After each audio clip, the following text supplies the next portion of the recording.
ইমানদারের ভেতরে প্রকৃত ইমানদার হিসেবে ঘোষণা করেছে।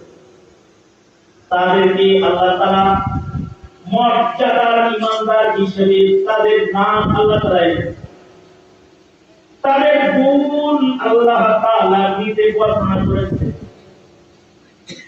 মুহাম্মাদুর রাসূলুল্লাহ ওয়াল্লাযীনা মা'আহু আশিদ্দাউ আলাল কুফফার। আমাদের মতো 150 কোটি মুসলমান না, নবীর একটা সাহাবী যদি এখন জীবিত থাকতো, আশিদ্দাউ আলাল কুফফার, তারা কুফফারদের জন্য ছিল ভয়াল মজবুত ঈমানের জায়গায়।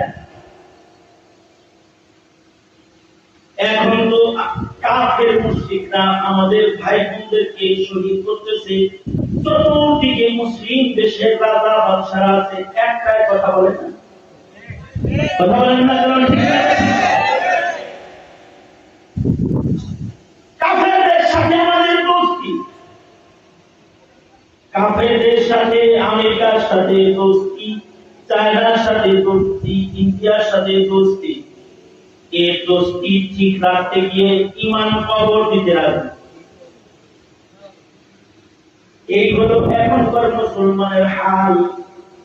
কিন্তু তারা হলো আশিদ্দাউ আলাল কুফফার,